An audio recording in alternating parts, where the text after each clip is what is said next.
Bonjour, bonsoir, communauté de coups critiques. Nous voilà alors pour un autre épisode des Duchés d'Aubélien, mais haha, on se rend de l'autre côté complètement des Duchés, on traverse le royaume pour aller dans l'autre chaîne de montagnes, à l'ouest complètement, rejoindre notre quatuor devenu trio d'origine.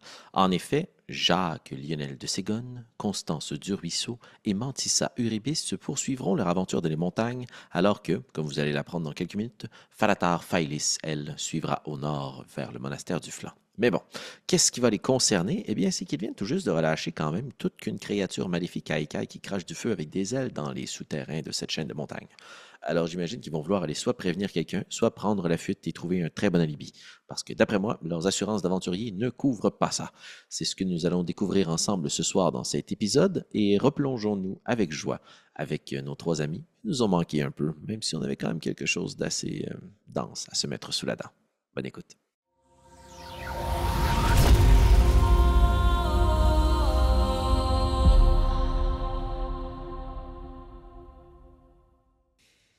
Pour reprendre notre partie ce soir.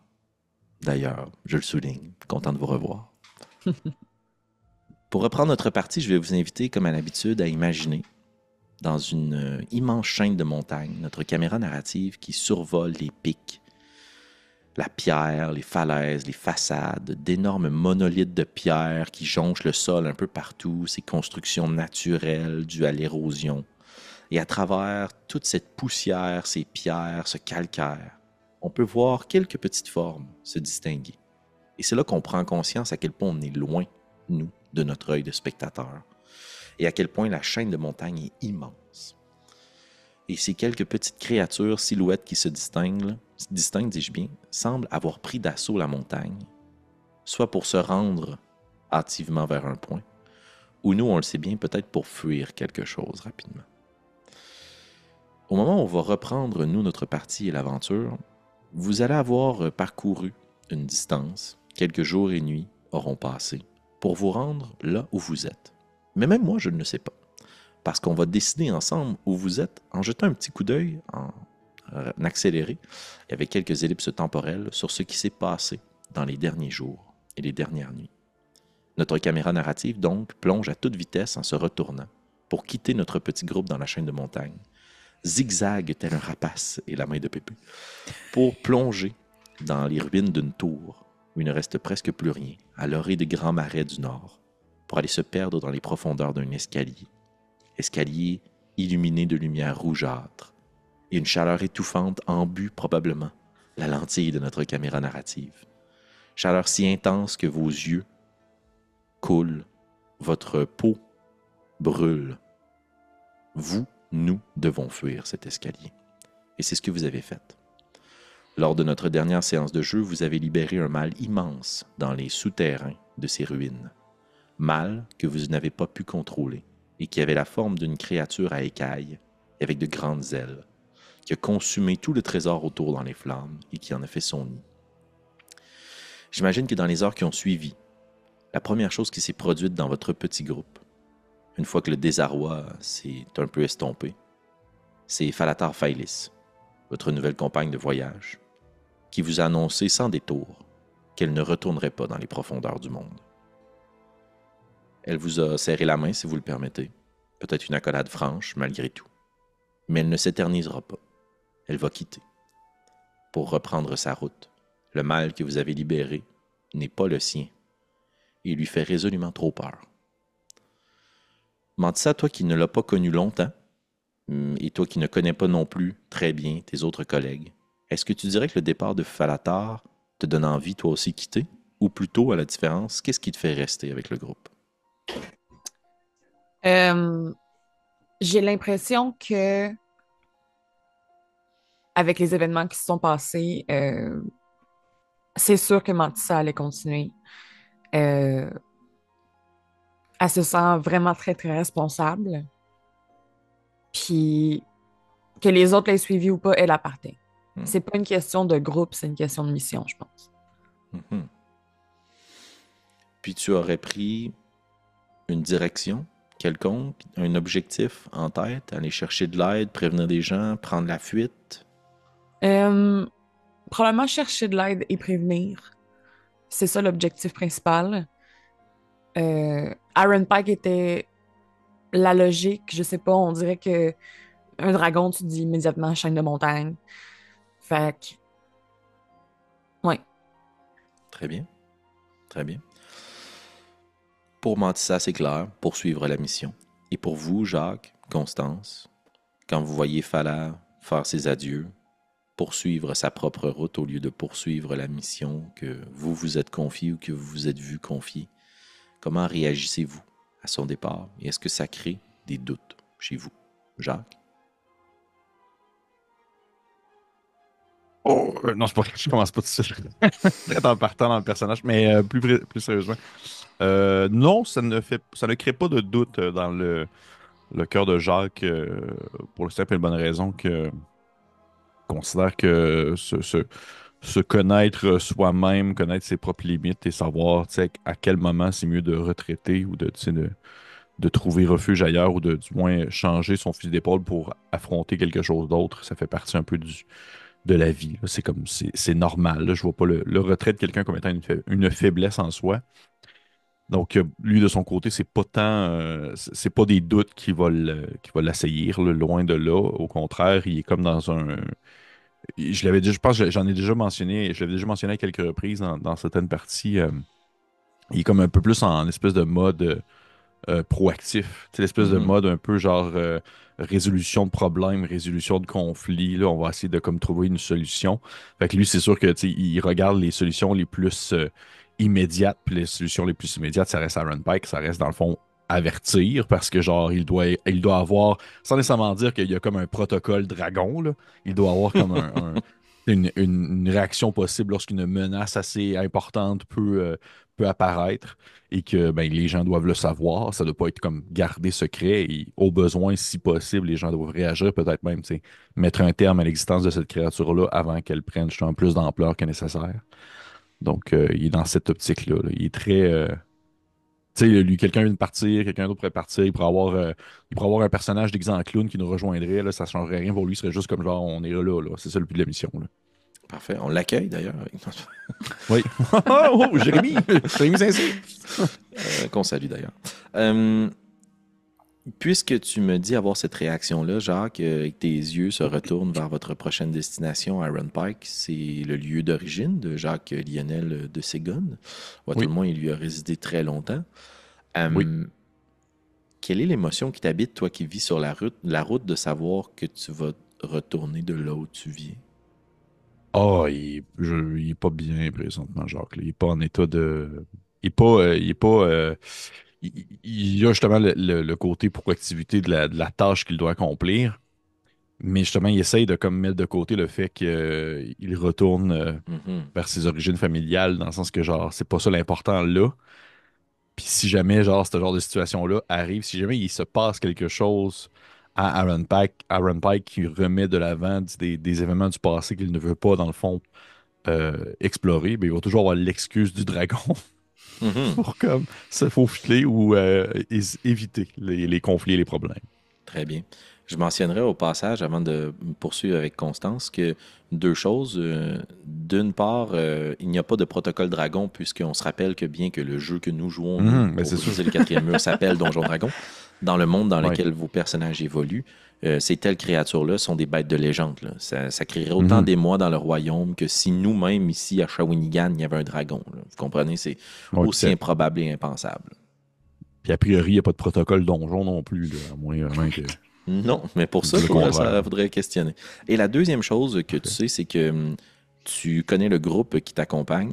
Et si vous désirez vous rendre à Iron Pike pour solliciter de l'aide, il y a deux choses. Il y a la cité d'Iron Pike, la ville, qui est leur point de Ouais. transfert commercial avec le reste du monde. Autant dwarves que non-dwarves peuvent y vivre. Mais si vous désirez vous rendre à l'intérieur de la montagne, à la citadelle d'Iron Pike, il n'y a que les dwarves qui ont droit d'entrer. Quelques rares, très très rares exceptions sont faites. Et tu te dis que vous devrez en être une si tu veux que ton groupe Mhm. te suive par la grande Je porte. pense que je pense que le protocole dragon que je viens d'inventer, c'est une bonne raison. On verra. Et sinon, dans votre petit groupe, qui n'est plus seul, ayant retrouvé une partie de ses racines et de ses origines. Ça a acheté un fret quand même lors de notre dernière séance de jeu. Constance, comment réagis-tu au départ de Fala, puis au fait que tes deux collègues réajustent sac à dos et équipement pour poursuivre l'ascension de la montagne? Où est-ce que tu te situes? Le départ de Fala, on l'a connu 3 jours peut-être dans le voyage, fait que c'est pas si marquant. Il y a une partie d'elle qui comprend effectivement peut-être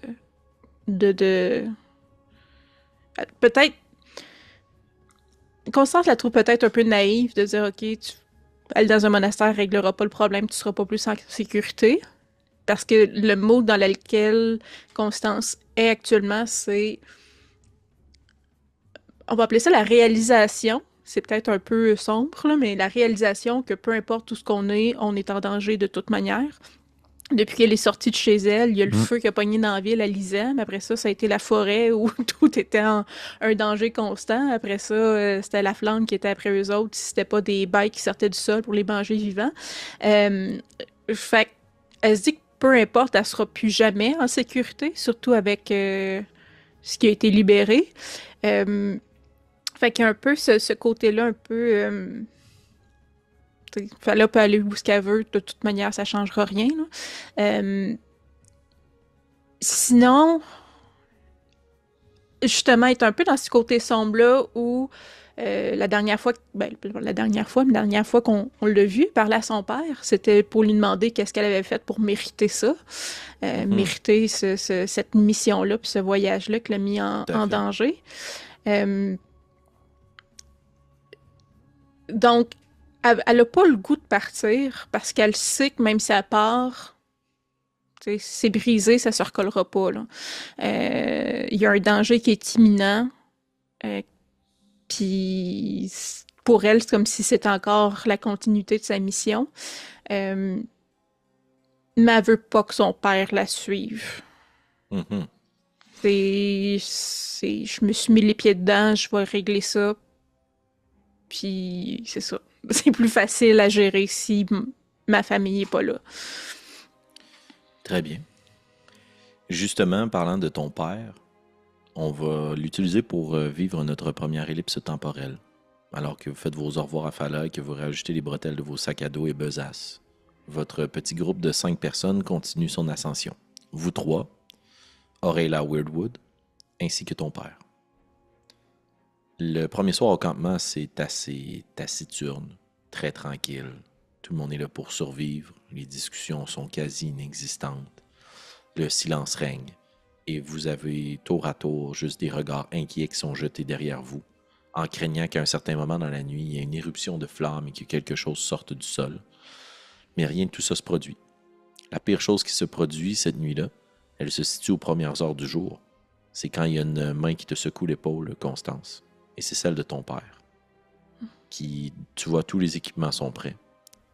Et il t'annonce qu'il va respecter ta décision. Il a bien compris ton intention. Tu es assez grande maintenant de toute façon pour décider pour toi-même, mais ta mère, ton frère et ta sœur ont besoin de moi. Et de toute façon, je ne peux pas laisser Babacar en milieu de nulle part. Je dois au moins aller vérifier ce qui s'est passé à Fond de Fer. Et de te savoir en vie, ma fille, c'est une grande réjouissance. Merci, papa. Je pense que je ferais juste lui prendre la main, puis la serrer très fort. Probablement que l'idée encore que c'est peut-être la dernière fois que je le vois, dans le fond. Mm-hmm. Il serre ta main très fort. Il se rapproche de toi pour te serrer dans tes bras. Puis il te murmure juste une dernière chose à l'oreille. Si tu es en danger, n'oublie pas. N'oublie pas cette force qui sommeille en toi. Change tes apparences et fuis. Aucun combat ne mérite d'être mené jusqu'à ta mort. Aucun. Oui. Je ferais juste m'éloigner un peu de l'étreinte, puis lui donner un baiser comme assez tendre, là, sur le front. Puis je m'en rappellerai. Je vais me diriger vers Fond de Fer. et peut-être ensuite faire Richter ou Garde-Bouc pour traverser de l'autre côté. C'est là que j'y rejoindrai ta famille. Probablement que nous irons passer quelque temps le plus loin possible du sud. Alors, Garde-Bouc, Haute-Cime, Val-de-Noix. Peut-être que la meilleure façon de nous donner rendez-vous, c'est de se fixer un moment et un lieu. Et si nous nous y retrouvons, tant mieux, et sinon, un autre. Sinon, je saurais vous retrouver. Nous serons à Garde-Bouc dans une vingtaine de jours. Puis il va juste regarder dans le ciel. Puis c'est les dernières lueurs, les premières lueurs du jour, c'est-à-dire les dernières lueurs des étoiles et de la nuit. Et vous voyez cette lune pleine qui commence tranquillement à s'inverser. À la prochaine pleine lune, je t'attendrai à Garde-Bouc. Si tu n'y es pas, je poursuivrai mon chemin jusqu'à Haute-Cime. J'ai des amis de la famille de la Rose qui pourront nous aider à prendre la suite.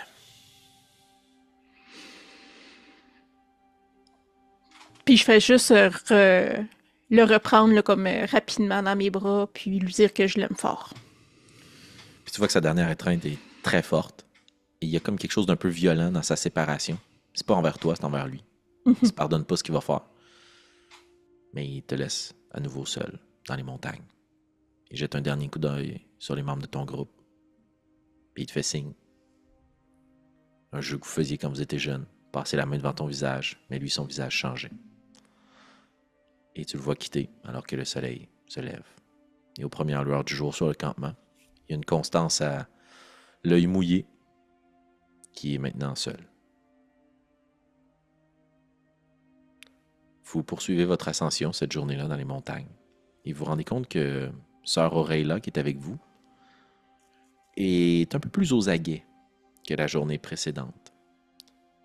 Son style un peu décontracté, relâché, son attitude un peu nonchalante, laisse de plus en plus place à un stress ambiant. Elle regarde le ciel, est à la recherche de signes sur le sol. Et très tard cette journée-là, elle vous amène à bifurquer dans les montagnes et vous présente l'entrée d'une grotte, en apparence assez banale et toute simple. Et elle aussi vous annonce que, à moins que vous vouliez la suivre, elle se séparera de vous. J'ai besoin d'aller prévenir les miens. Si ce que nous avons libéré dans le sol décide de poursuivre sa route dans les profondeurs du monde, mes congénères sont en danger.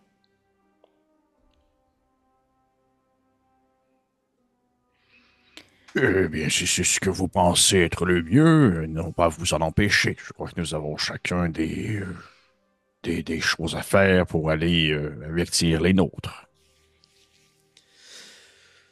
Très bien. Comme nous... Et comment pensez-vous qu'ils vont réagir? Très mal, je présume. Ils auront extrêmement peur. Et ils vont croire à l'apparition d'une telle bête? Ils savent que je ne peux pas leur mentir. Et eux non plus. Dans notre langue, le mensonge n'existe pas. Est-ce que... Mais merde.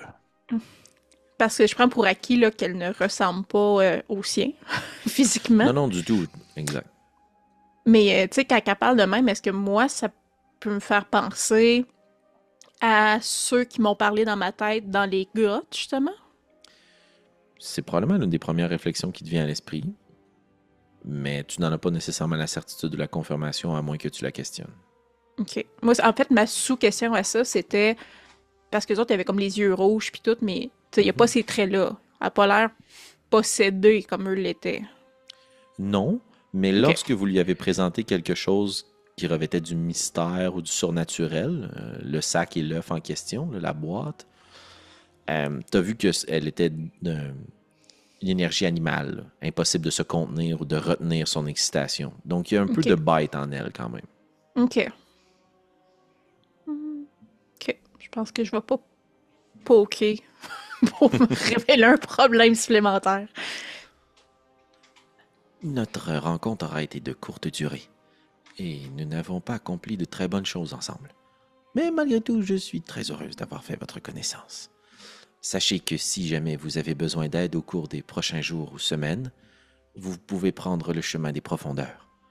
Nous avons de vastes réseaux de souterrains qui parcourent une bonne partie de cette grande chaîne de montagnes. C'est très apprécié. Pour nous trouver, c'est simple. Restez assis et faites du bruit. On se rendra jusqu'à vous. Merci beaucoup. Si on est encore en vie, bien sûr. Pour vous aider, voici. Puis elle détache ses 2 boucles d'oreilles. Puis elle te les tend, Constance. Merci. Bien. Si vous les séparez, elles permettent de communiquer entre vous, étendant un peu le lien que j'ai avec les miens. Je suis désolé, je n'en ai que 2. Merci. Je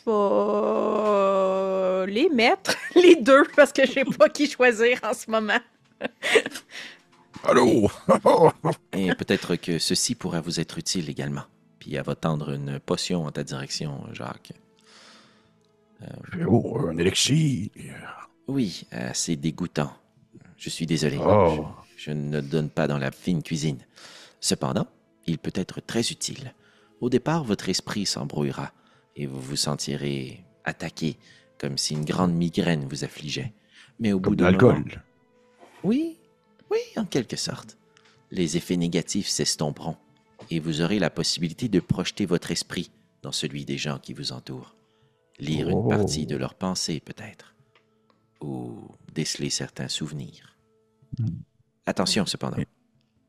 Si vous établissez un lien avec quelqu'un, il est plus facile pour cette personne, si elle en a le talent, d'utiliser ce lien pour entrer dans votre esprit. Parfait, merci. Merci beaucoup. Très apprécié. Est-ce que c'est du cumin que je sens dans cette potion? Oh, non. Je n'ai pas d'épices. Ah. Hum. Ah, j'aurais espéré que les petits grumeaux qu'on voit au fond, c'était des épices. Merci. Malheureusement, non. Ce n'est pas du poivre. Oh, génial. Génial.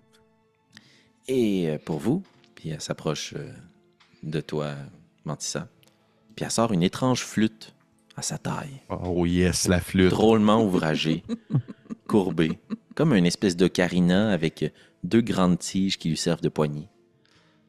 Mon peuple aussi fait de la musique. Je vous ai entendu chanter plus tôt.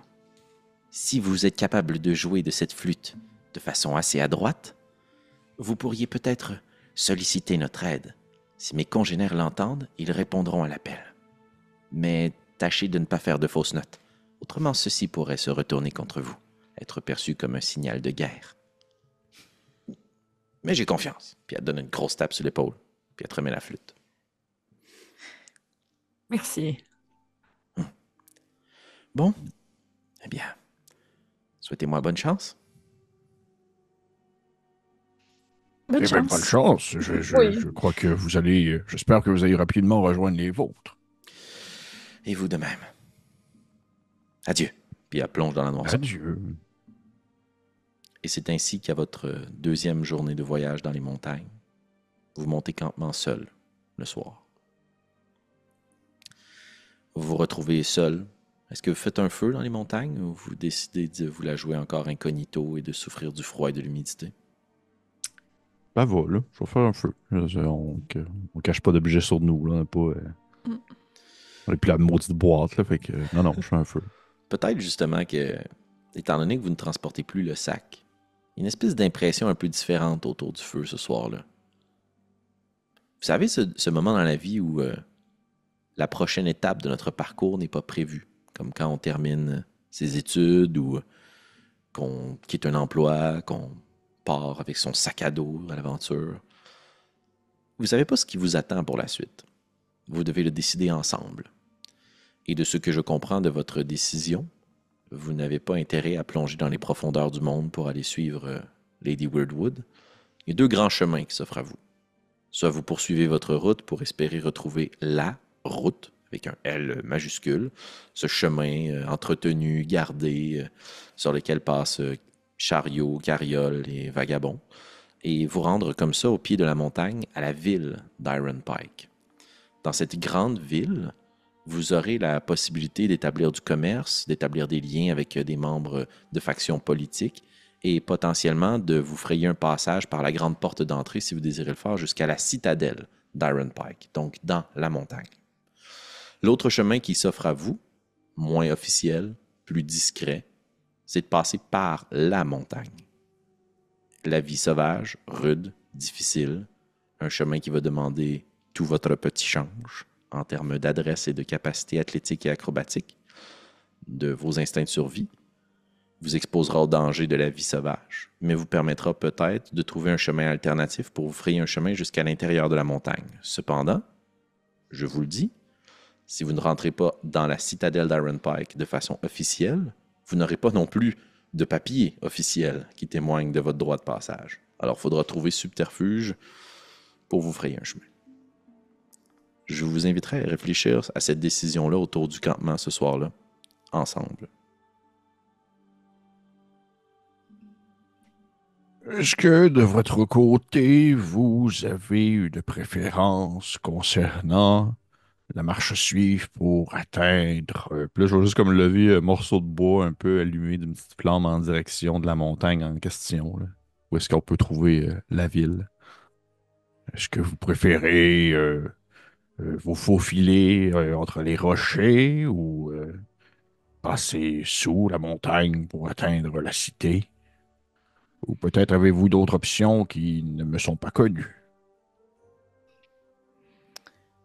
Je suis un peu fatiguée de voir des gens. Ça s'est rarement bien placé dernièrement, lorsque nous étions dans une ville. Je préférais profiter du temps en montagne. J'ai l'impression que passer par la montagne sera peut-être plus rapide et plus efficace.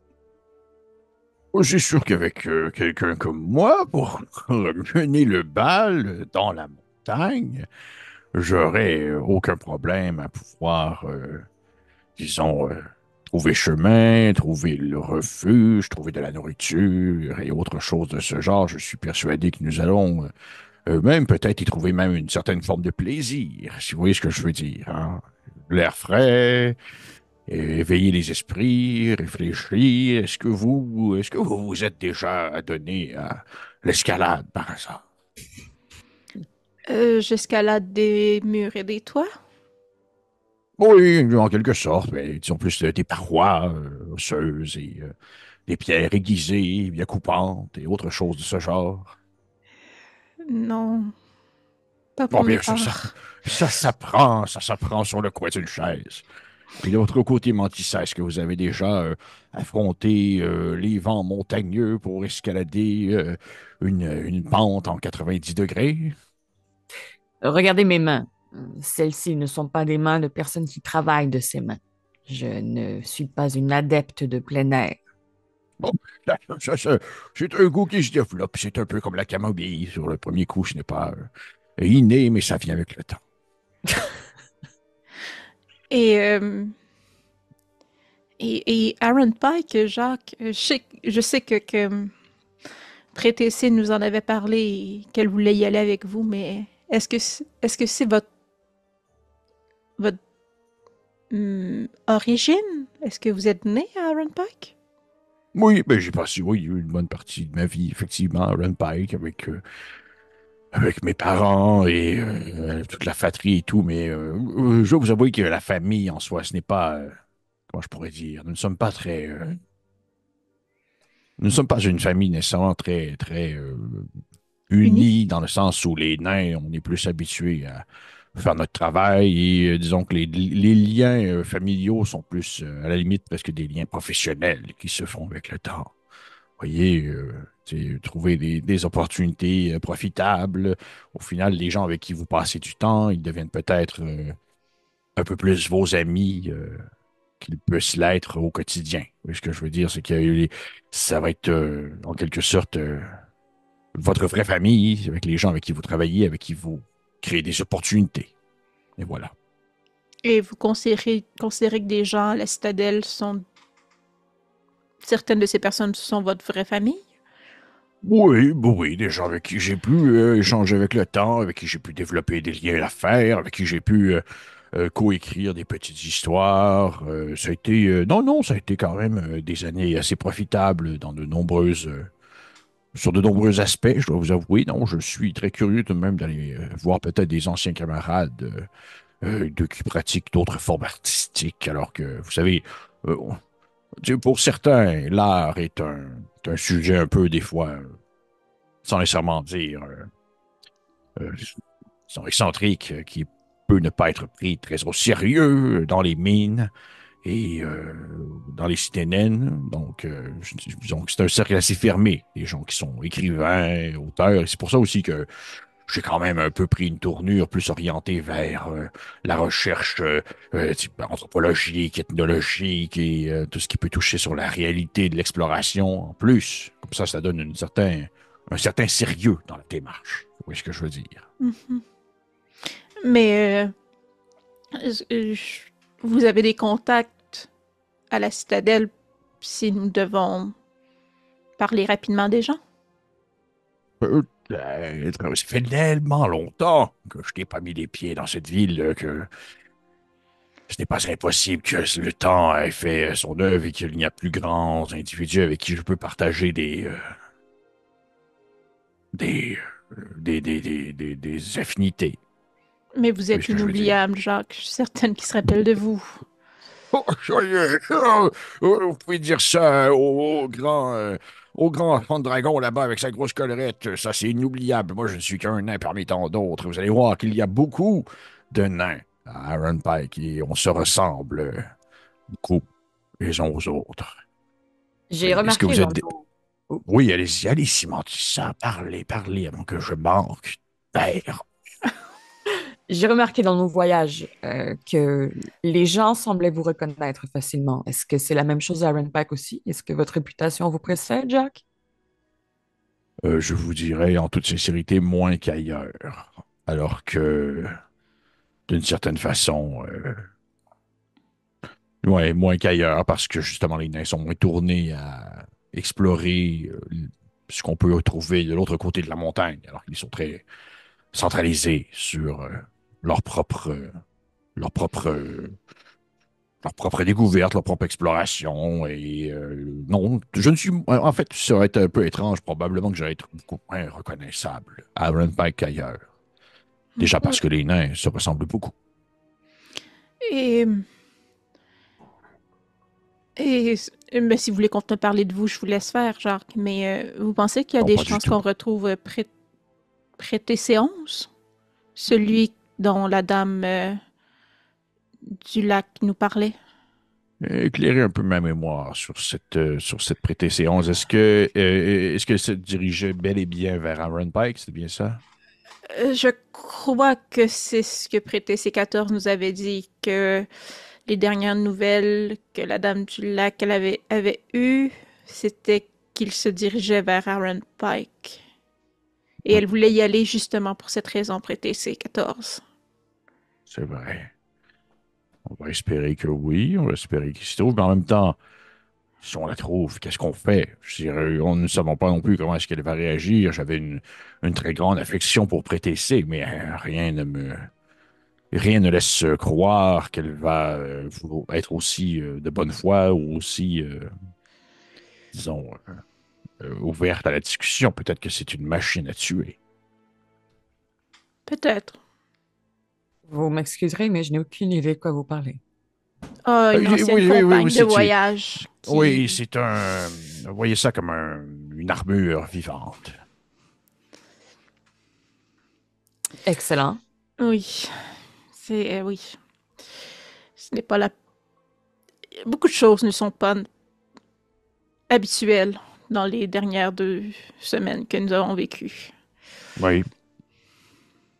Mais oui, c'est une armure vivante qui avait conscience et émotion et qui pouvait avoir des réflexions et même évoluer en quelque sens. C'était une sacrée pièce je dirais, de machinerie incompréhensible pour le nain que je suis. Mais, et il semblerait qu'il y en aurait d'autres. Ce ne serait pas la seule, qu'il y aurait pu avoir d'autres prétessés, d'autres chiffres éparpillés peut-être un peu partout dont semblerait peut-être un 11. Est-ce que, disons, éclairer ma lanterne, Constance, est-ce qu'on en savait un peu plus sur elle ou sur lui ou sur cette entité ou... C'est Prétessé qui avait parlé à la Dame du Lac, qui nous avait répété l'information. Alors, c'est un peu flou. Et c'est un il me semble, que la Dame du Lac parlait de lui au masculin. Qu'il était parti depuis un certain moment déjà. Que les gens de la Flamme étaient venus, si je me trompe pas, pour essayer de le retrouver. Mais il était depuis longtemps parti. Et pourquoi la citadelle d'Iron Pike? Genre, c'est absolument rien. Le hasard fait Peut-être. parfois bien les choses. Oui. Oui. Ou peut-être justement que ce n'est pas une question de hasard, mais de destin.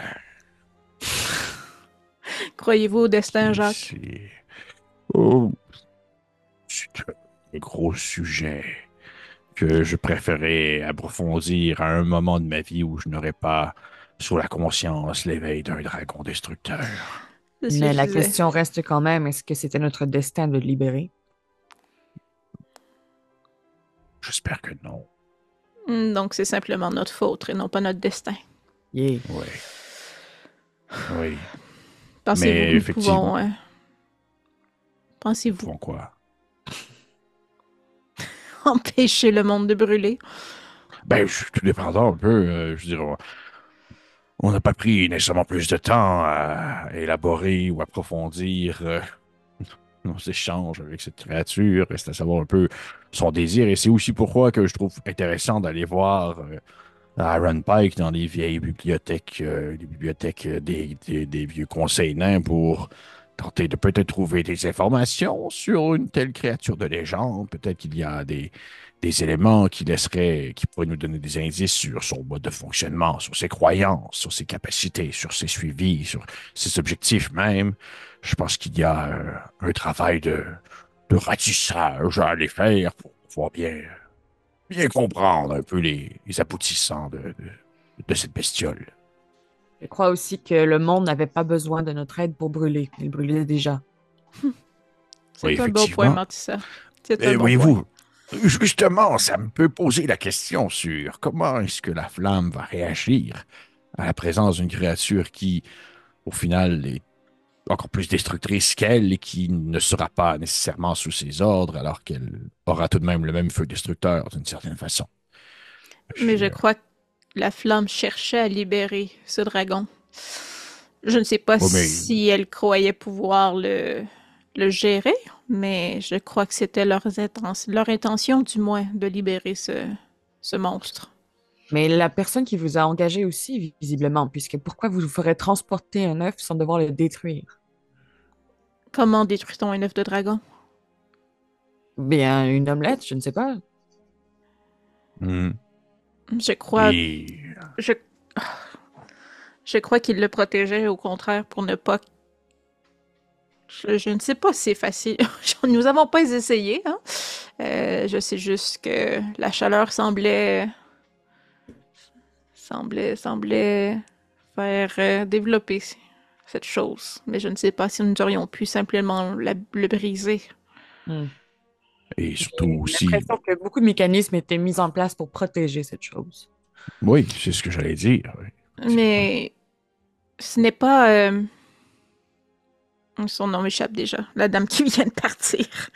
Elle ne nous a pas dit que les choses qui étaient autour, c'était pour protéger l'extérieur du contenu et non pas l'inverse. J'ai aussi l'impression que toute la vérité ne nous a pas été dite. Oui, effectivement. Effectivement. Mais est-ce que vous pensez vraiment que la flamme savait que c'était un dragon qui avait à l'intérieur de cet œuf ou de cette boîte? Ou ils croyaient tout simplement que c'était une arme qui pouvait causer problème? Parce que ça peut dépasser aussi leur compréhension et leur entendement de savoir que c'est une créature sentiente avec des objectifs et des opinions. Et... Je crois que le lien avec le feu est trop évident pour l'ignorer. Mais c'est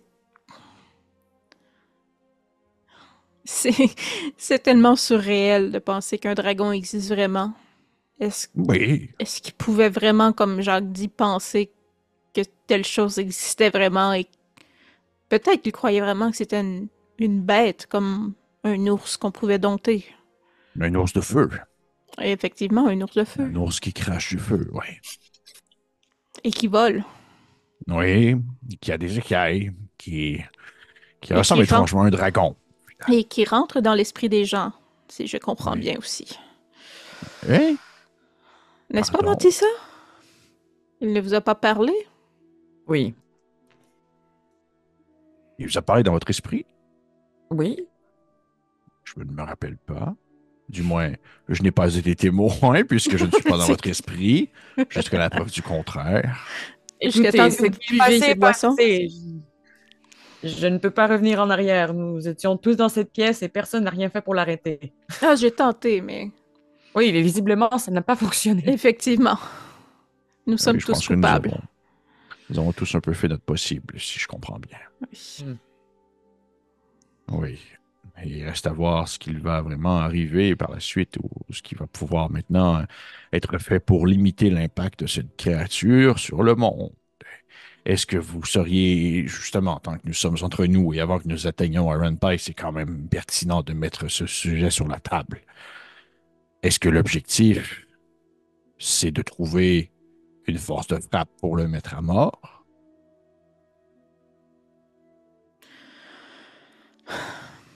Si ce n'était que de moi, je répondrais oui. Je crois que oui.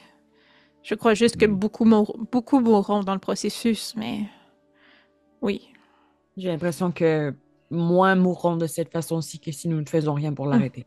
Assurément. Oui, assurément. Et, euh, et comme il s'agit d'une bête mythique qui surpasse probablement toute force humanoïde connue, Mhm. pensez-vous que les choses qui se trouvent au lac des nymphes pourraient affronter le dragon? L'espèce de gros truc dans l'eau. Oui. Ben, il semble être pris. Est-ce qu'il était pris dans ce lac ou il pouvait se déplacer entre les ponts, les points d'eau souterrains? Nous l'avions vu dans la ruine. C'est vrai. Mais est-ce que c'était vraiment Et la je même crois... chose? Ouais. Oui, c'est la même chose. Et je crois que les insectes que nous avons vus dans les souterrains, Les euh, tricrides. oui, ils étaient connectés à cette chose. Oui, Donc, c'est je vrai. crois Vous avez raison. que cette chose a peut-être... J'imagine deux monstres mythiques un contre l'autre. Ils ne doivent pas s'apprécier. Excuserez pour cet aparté. Alors, Ouais. vous avez pris la décision ensemble de poursuivre votre route dans une Fallait qu'on parle de ça. ou si vous avez plutôt approfondi le passé trouble de Jacques ou bien les origines mystérieuses de Constance ou quoi Ah, que non, ce soit on n'a pas d'intéressant parlé à de propos moi. de Mantissa. Non plus. On a juste parlé de Jacques. Ouais. Mais oui, je pense que c'est la première chose qu'on a conclue, c'était de passer par les montagnes. Très bien. Excellent. Merci pour ça. Donc, accélérons encore une fois le rythme et on retourne sur cette même caméra narrative à laquelle on se trouvait au tout début de notre partie ce soir. Celle qui voit un petit groupe, des silhouettes, remonter la pente dans la montagne. Et probablement qu'on est tellement loin qu'on vous voit avancer et en accélérer, le soleil laisse place à la lune. Et là où vous étiez au dernier moment, il y a une petite lumière qui s'allume. C'est votre feu de camp. Et au bout du moment où la nuit s'estompe, le feu s'éteint. Et le matin revient. Et vous poursuivez votre route jusqu'à ce que la nuit revienne et que le feu de camp s'allume. Et ainsi de suite. Pendant 3 ou 4 jours, vous poursuivez votre ascension. Et j'entends déjà que parler tantôt des lumières en contrebas que vous voyez le soir venu, de la ville d'Iron Pike. Et pour bien vous la présenter, bien la situer, dans cette grande chaîne de montagnes, il y a un pic beaucoup plus imposant que les autres, qui monte très haut dans le ciel, qui est reconnu comme étant le pic de la dague, le point culminant de la citadelle d'Iron Pike, le pic de fer. Ici, on pouvait marquer un escalier un peu naturel, en contrebas, avec les autres pics et montagnes qui entourent ce grand pic, cette grande montagne. Eh bien, on y verrait que cet escalier descend jusqu'à rejoindre la plaine et la vallée. Et au bas de la montagne, une grande enceinte fortifiée, une ville forgée à même la falaise, plus de la moitié de la ville étant exposée à la vallée et à la plaine, et l'autre moitié se perdant dans les montagnes, donnant le point d'accès en ligne directe vers la citadelle d'Iron Pike. La ville vivant du fruit du commerce des métaux qui sont exploités dans la montagne, des gemmes, mais surtout des métaux précieux, ça se reflète dans l'architecture que vous voyez en contrebas et les lumières éclairent de mille feux puisque la lumière des torches, des lanternes reflète sur les murailles de fer. Là où Fond de Fer était une ville très industrielle où on avait juste créé une enceinte pour se protéger, Iron Pike, vous voyez, a été réfléchi et bâti. Ce n'est pas un immonde amoncellement de métal.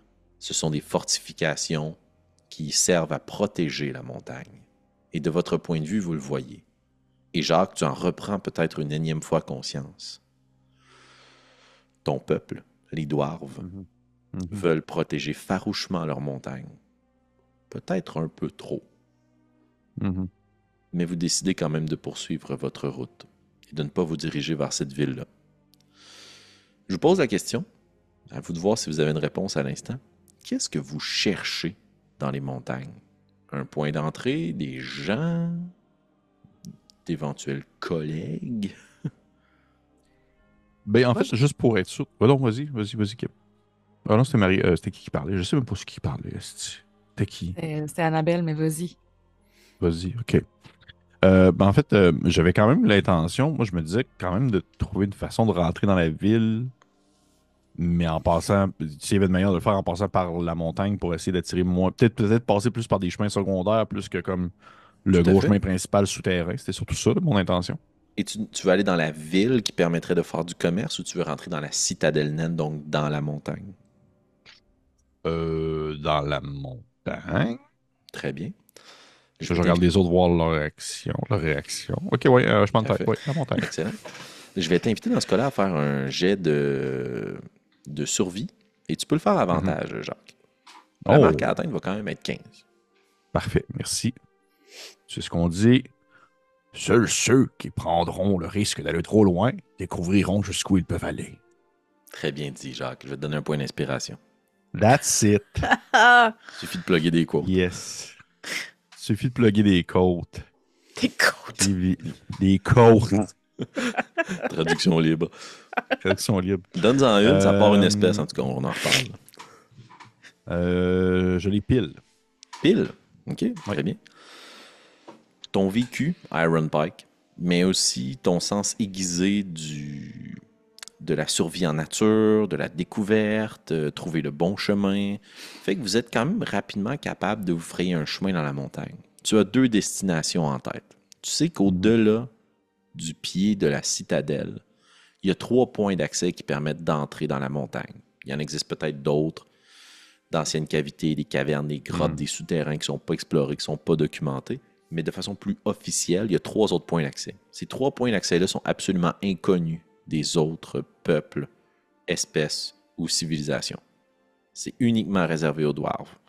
Et ça a été construit dans le roc pour que, de la plaine, on ne puisse pas discerner ce que c'est. Un premier point d'accès, c'est un point fortifié qui est la porte de la montagne. Elle porte son nom aussi banal. C'est une porte qui est construite à même la montagne et qui permet aux gens de la citadelle de pouvoir sortir de la montagne.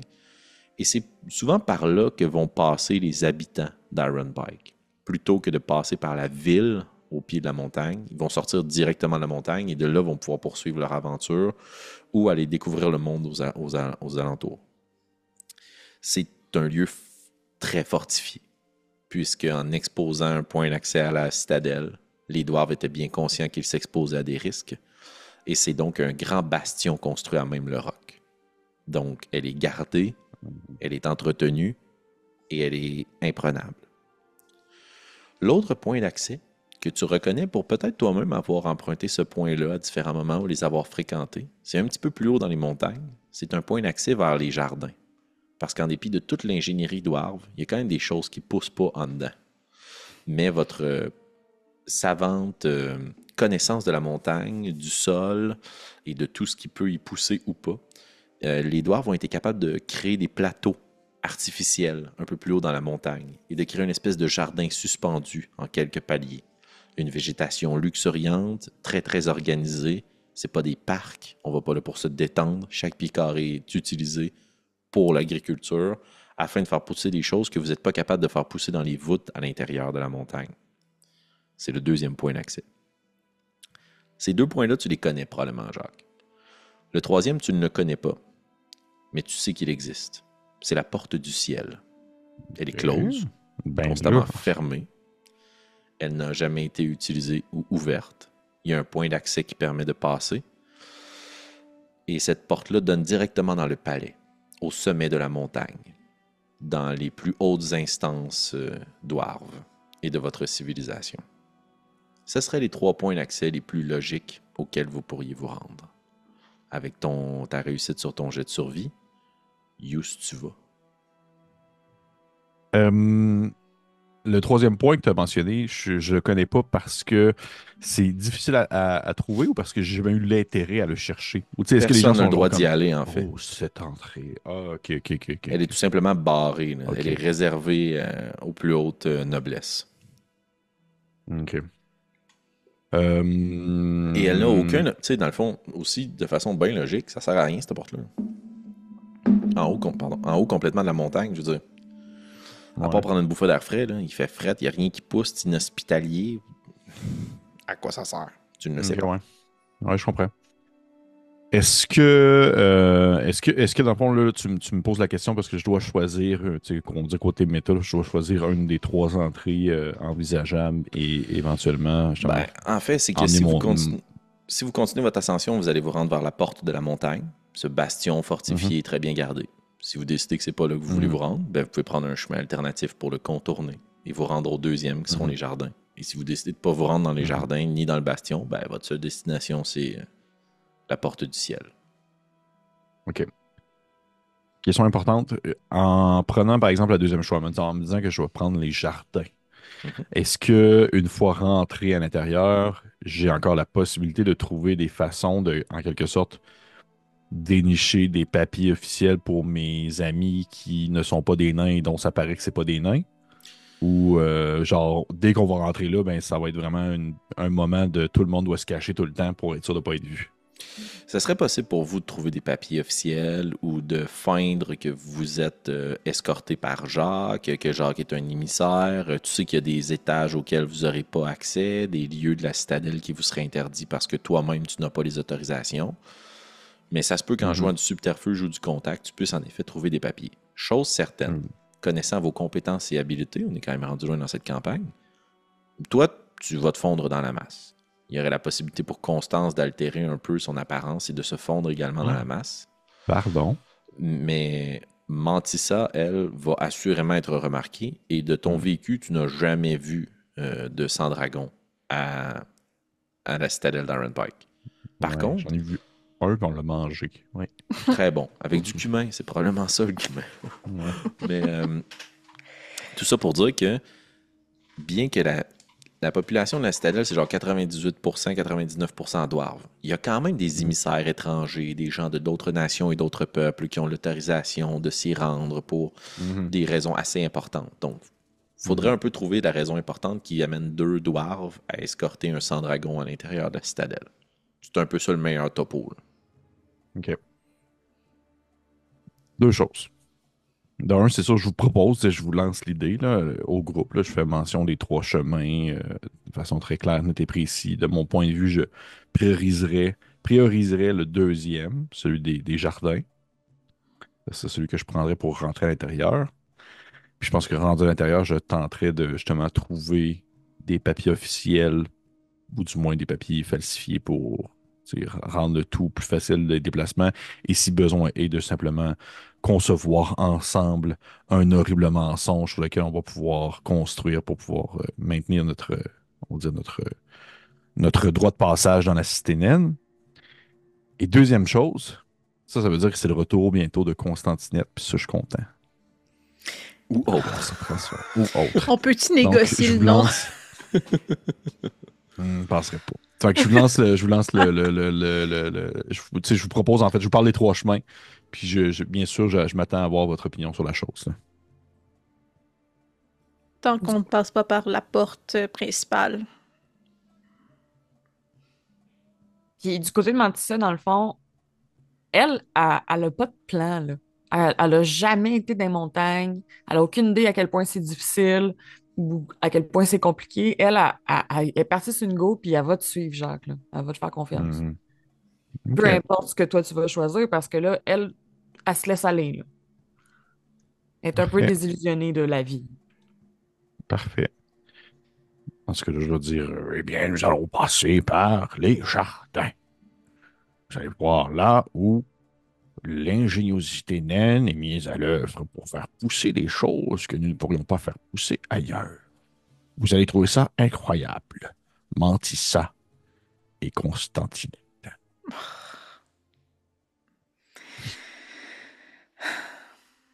Comment allez-vous expliquer à vos vieux amis que vous avez maintenant une fille, Jacques? Non, mais nous allons trouver un autre mensonge. Vous êtes une Non, nièce non, éloignée Constantinette est ou... votre fille. Non, non, je ne peux pas jouer sur ce mensonge-là parce que c'est possible que nous croisons peut-être des membres de ma famille. Ils savent que je ne suis pas marié ou que je n'ai pas d'enfant. Donc, bon, a priori, vous êtes peut-être une enfant illégitime. On pourrait peut-être jouer là-dessus. Et vous essayez de prouver que vous avez une certaine valeur en tant que naine et que vous devez être mon enfant légitime éventuellement. Mais je crois que c'est quand même important au lieu de partir sur des mensonges générationnels, de un peu bouger sur le fait de qu'est-ce que nous allons dire à propos de Mantissa si on se Je fait pourrais être arrêter. votre enfant à vous et Mantissa? Non, il n'en est pas question. Euh, oui. Mais il faut quand même trouver une raison de la présence de Mantissa. Mantissa, est-ce que vous avez une quelconque affiliation avec une famille naine ou est-ce que vous avez déjà croisé des familles naines, peu importe dans votre vie, des familles qui ont une certaine importance, des donateurs, des nobles ou autre chose? Peut-être. C'est une Roule un question dessin. intéressante. Roule un dessin. 80 et plus, tu as déjà rencontré des dwarves. 20 et moins, tu as déjà rencontré des dwarves aussi. Oh boy. Pas dans le même. Ouais. 10. 10. Ah, Tu as déjà tabarnak. rencontré des dwarves. En fait, tu as déjà animé toute une soirée de chant et de musique, probablement parmi les plus intenses que tu as vécues.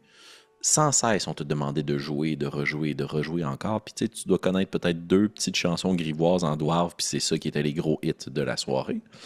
Et les personnes à qui tu as fourni musique et divertissement, roule un des 20, s'il te plaît. Ils sont morts 9. par ta faute. Oh, OK. C'est un des membres de la famille des Strong Bellies. Tous les noms de famille des dwarves sont en anglais, mais on va quand même garder la partie en français. C'est juste pour signaler que ces noms-là sont en dwarves. Donc, les Bedenford, les gros bedons. On appelle ça comme ça. Bedenford. Ouais. C'est la famille qui est en charge de la ville d'Iron Pike.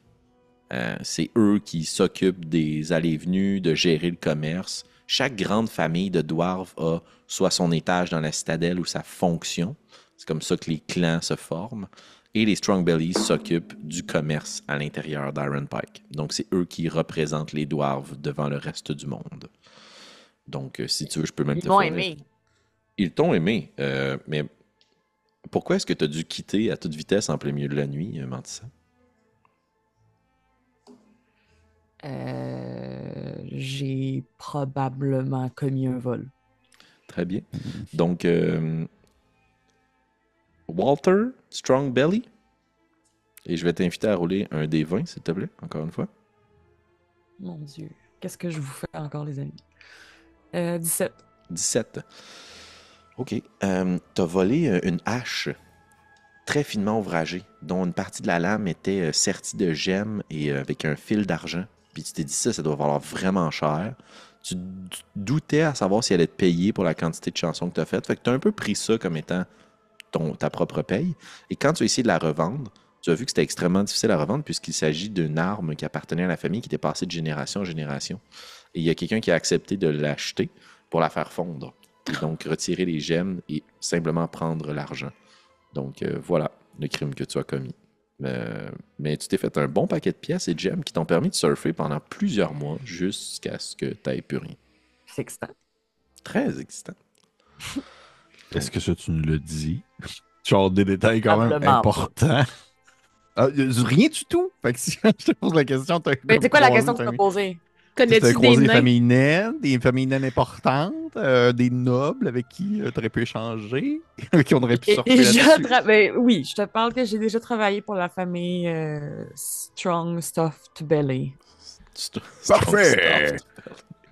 Parfait. Donc, j'imagine que nous allons pouvoir jouer sur vos contacts avec cette famille-là pour ainsi assurer notre présence en ville et sécuriser ainsi le fait que vous avez eu Jacques, des bons échanges. Fait que, Jacques, je vous arrête tout de suite. Depuis combien de temps nous connaissons-nous?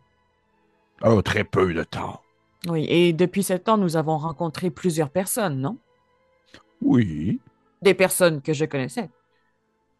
oui, c'est arrivé. Est-ce qu'à un seul moment, ces gens m'appréciaient? C'était parfois neutre. J'apprécie votre candeur. Non, nous ne pouvons pas se fier sur mes liens. Il ne faut jamais se fier sur mes liens. Donc, de préférence, il faut vous cacher ou vous changer votre identité, ce que je comprends.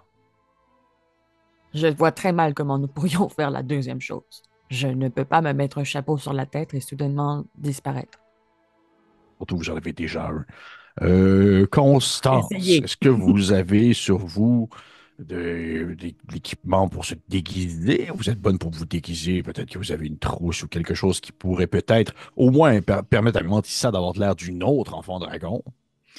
Je pense que je fais juste le regarder Jacques, puis faire comme mon père a fait quand il est parti. Sauf que là, c'est pas juste le jeu, là, je le fais pour vrai. Là, je fais juste passer ma main, puis c'est le visage de Constantinette qui apparaît, puis repasser ma main, puis je fais comme oui, Jacques, je suis bonne pour me déguiser. Je n'ai pas C'est besoin de trousse de affreusement déguisement. effrayant ce que je venez de faire. Je suis terrifié à l'idée de savoir ce que vous êtes réellement. Je pense que je le refais, mais c'est à face à Jacques, puis je repasse ma main. Ne faites plus jamais ça. Jacques, il y a quand même une pensée qui traverse ton esprit, toi qui es très connaissant de ce qui se passe comme dynamique à Iron Pike. Si Mentissa est en mauvais lien avec les Strong Bellies, c'est probablement la possibilité d'être en bon terme avec d'autres familles. Pour bien représenter la citadelle, les dwarves sont pognés ensemble. Ils peuvent pas sortir de la citadelle, c'est là qu'ils vivent. Fait que même s'ils saillissent, ils cohabitent. Et il y a 3 grandes origines, si tu veux, qui séparent les castes et les familles. T'as les filles et les fils de la mère, c'est les plus vieilles familles. C'est ceux qui sont rattachés au premier jour où les dwarves sont arrivés sur la côte, avant même qu'ils se rendent dans les montagnes. La plupart des familles d'origine sont éteintes. Il en reste que quelques-unes. Les Strongbellies font pas partie de ces familles-là. Non. Les Strongbellies font partie des filles et fils de la montagne. C'est les familles qui ont pris de nouveaux noms, se sont installés de façon plus sédentaire au pied de la montagne, un peu partout sur la montagne. C'est eux qui ont forgé la montagne et qui ont creusé la ville, la citadelle d'Iron Pike. Ce qui amène à l'autre famille, l'autre caste, ce sont les filles et les fils de fer. C'est les familles qui ont pris naissance dans la montagne. Et ces familles-là sont facilement reconnaissables. Leur nom de famille commence toutes par Iron. Iron Fist, Iron Clad, Iron Foot, Iron Gate, Iron Head, Iron Black, Iron Fang, Iron Sons, name it. Iron Segon, oui. Les filles et fils de la montagne, les Strong Bellies font partie des filles et fils de la montagne. C'est des familles assez anciennes pour être respectées, mais pas les aïeux, et pas non plus les nouvelles familles, les nouveaux riches. Donc, tu pourrais soit aller chercher des antagonistes dans les très vieilles familles, qui n'aiment peut-être pas les familles de la montagne, ou dans les nouvelles familles, les filles et fils de fer, parce qu'ils ont peut-être des choses à reprocher à ceux qui viennent de la montagne. Reprocher comment ils gèrent la cité au pied de la montagne, sont peut-être trop ouverts par rapport aux autres espèces et peuples, laissent passer n'importe qui, ce genre de choses-là. Fait qu'il y a peut-être ça à jouer pour toi et pour vous. OK. Bon, d'accord. Donc, dans ce cas, si nous ne pouvons pas utiliser les ventres forts pour le passage de Mentissa et assurer sa sécurité, nous allons peut-être nous tourner vers d'autres familles.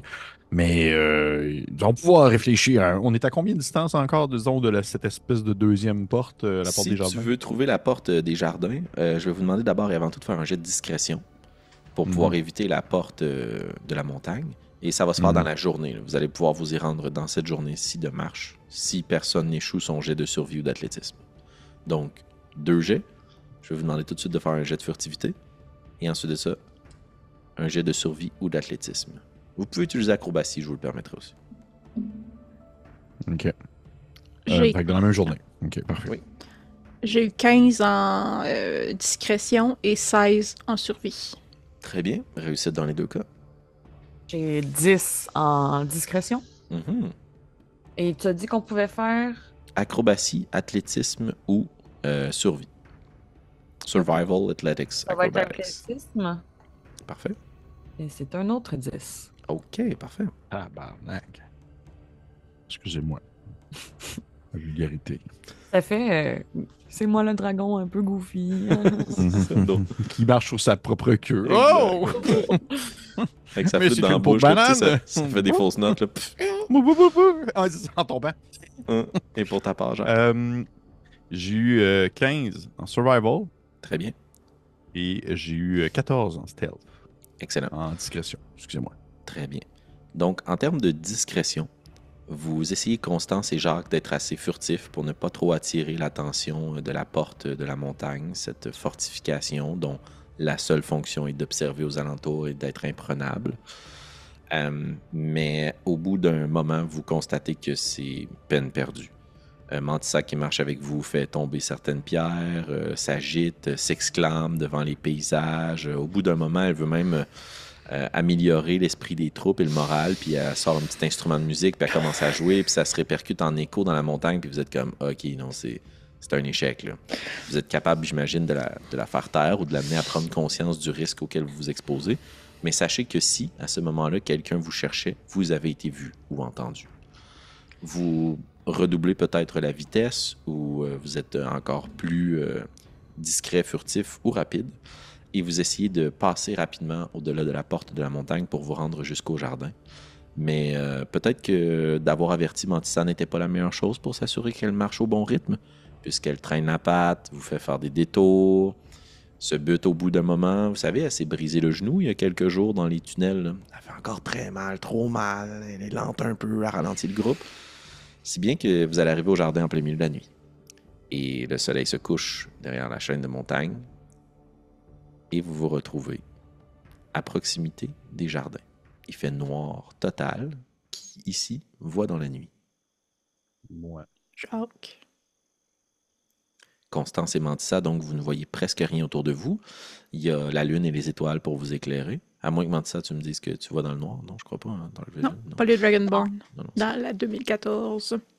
Et vous poursuivez votre route et Jacques, il y a toi seul qui vois la prouesse d'ingénierie dont tu parlais plus tôt. De votre point de vue, au bout d'un moment, ben c'est ça, il y a des pics, comme on a planté plusieurs fourchettes dans le sol. Il y a plein de petits pics là, montés. Là. Et plus loin, il y a la même chaîne de montagne qui poursuit. Entre les deux, il y a une grande cavité. Et c'est dans cette cavité-là qu'on a forgé les paliers pour faire pousser toutes sortes de fruits, légumes et autres plantations. Donc, pour quelqu'un au pied de la montagne ou même dans la montagne, on ne voit rien. Et peut-être que c'est Constance qui marche un peu en avant et Jacques, tu lui tiens le bras au bout d'un moment puisque elle allait tomber, elle, dans les jardins en contrebas. Vous avez donc une vue de ces fameux jardins. Oui, Jacques. Est-ce que c'est possible à ce moment-là, de prendre bivouac pour la nuit? Tu sais, je suis en train pour ça de trouver vraiment un endroit spécifique où est-ce que je peux clairement pas comme vous pogner les deux puis faire une descente après ça dans la montagne, ça n'a aucun bon sens. Là. Et de comme partir au petit matin, aux petites heures du matin, au moins quand tout le monde va avoir un peu la même vision d'ensemble de l'œuvre. Tout à fait. C'est parfait. Ben, c'est ce qu'on va faire. Puis là, je vais ressortir toute mon expertise de gars qui fait de l'escalade, là, en lâchant justement encore une fois des petites phrases du genre La montagne, elle n'est juste, elle est seulement dangereuse, donc vous devez la respecter. tu sais, des choses comme ça. Là. Puis c'est ça. Très bien. Puis je prépare une espèce de corde que j'attache pour qu'on puisse comme un peu dormir en espèce de hamac là, pour, sur le bord des pics pour être sûr de ne pas tomber. Puis je sors un petit livre, puis j'écris en même temps dedans des notes. Là, puis je regarde pour être sûr que tout le monde est correct. Là, vos nœuds d'attache, vos mousquetons. C'est deux objets que je connais de l'escalade. Là. Puis c'est ça. C'est ça que je fais. Très bien. Constance, Mantissa, une routine spéciale avant d'aller au dodo à flanc de montagne? Probablement pas. Moi, s'il fait noir puis je vois absolument rien, puis pas question qu'on fasse de feu non plus, Non.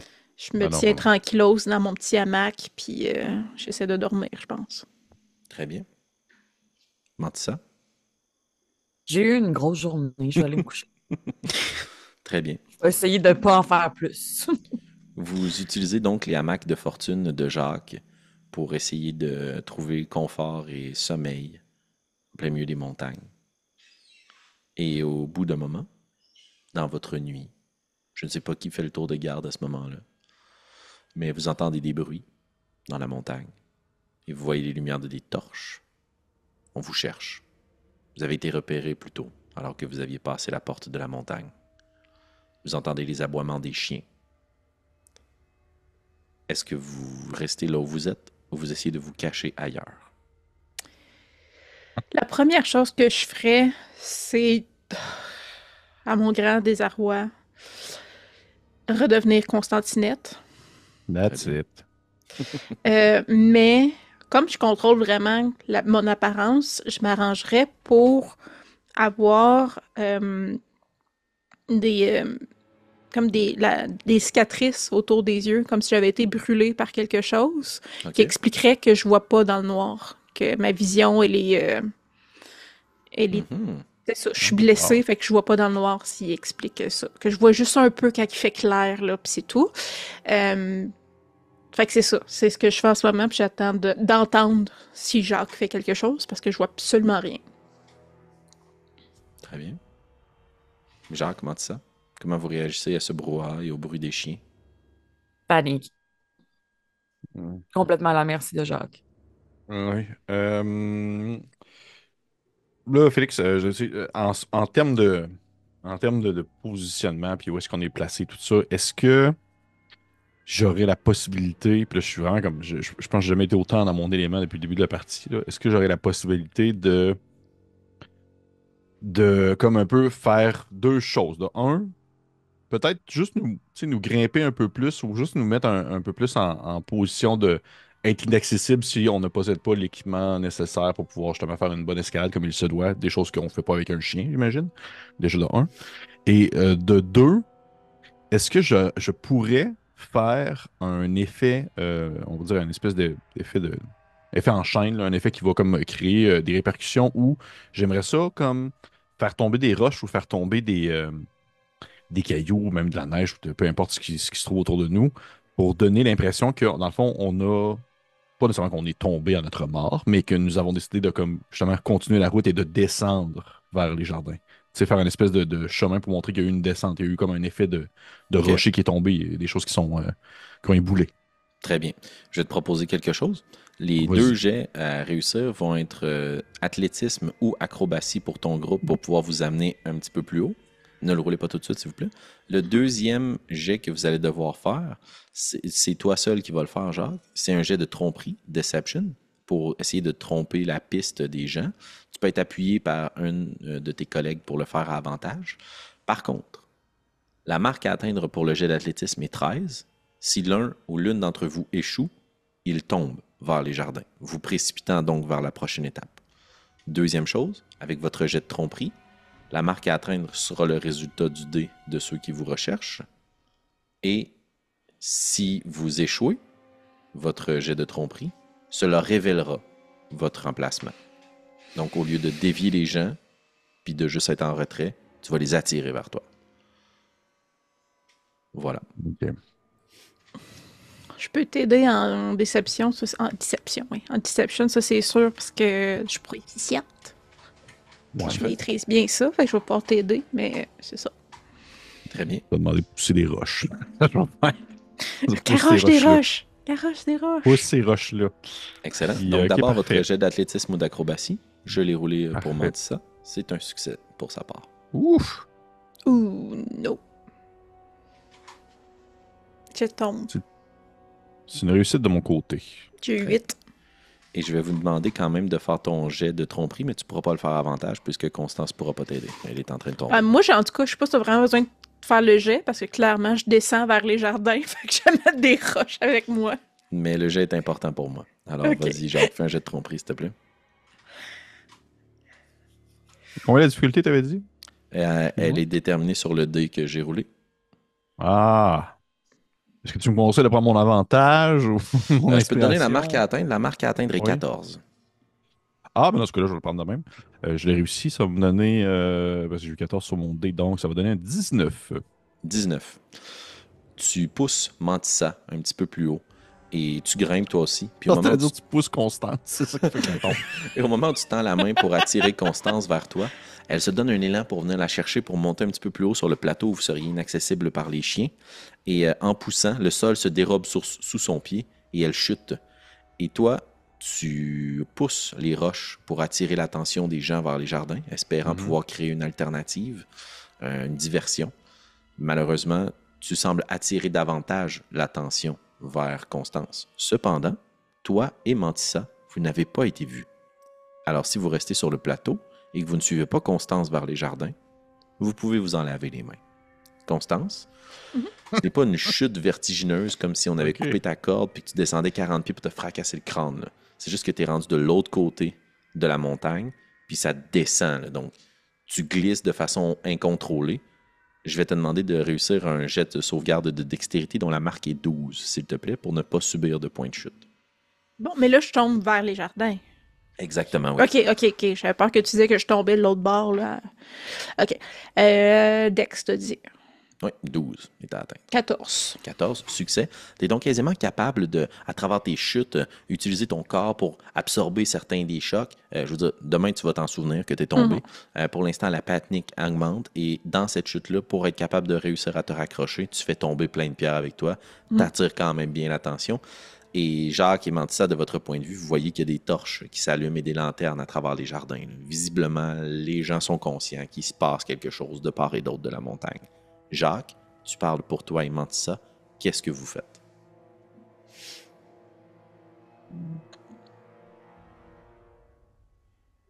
OK.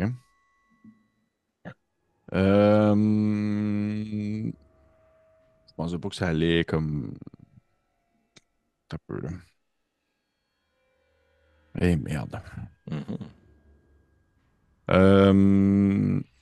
un peu. Tu me donnes 2 secondes, je regarde juste mes sortilèges de rôdeur. Sans problème. Oh oui, je pense que j'ai une boule de feu quelque part. Je vais le tirer sur Constance. Constance. Elle est là! Elle est là, attrapez-la, la traître! Et parfait. Oh oui, c'est vrai, j'ai ça. Parfait. Je vais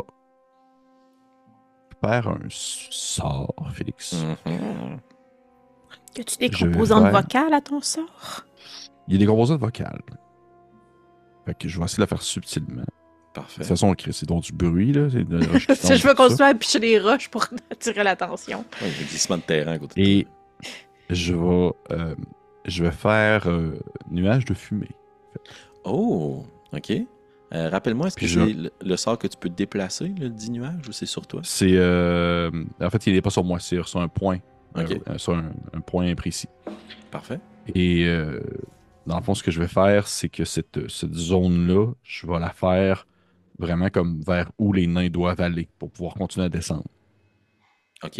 Et ton Je objectif, veux, dans le c'est... fond, qu'ils se rendent compte que c'est. Je veux, en fait, qu'ils se rendent compte que la descente est trop dangereuse pour eux autres. OK, puisqu'ils ont le regard voilé, ça serait Ben, trop puis qu'il y a des dangereux qu'ils chiens, puis que, chutent. genre, oui, c'est dégueulasse. En plus de comme. OK, C'est leur torche sert plus à rien. très bien.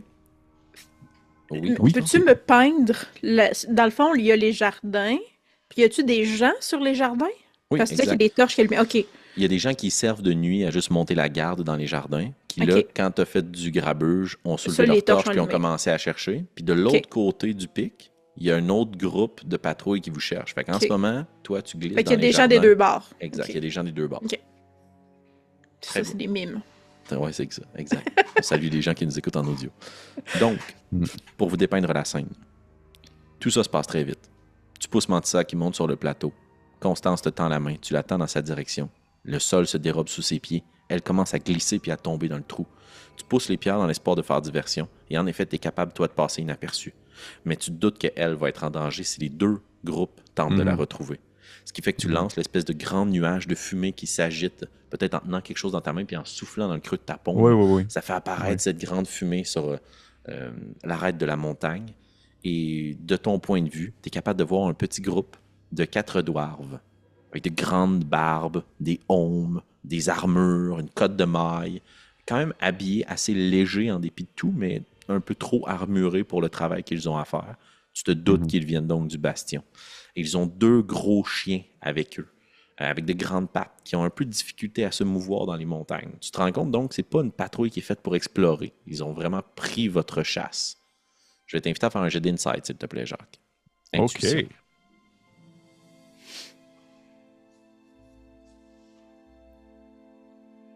Ça va me donner.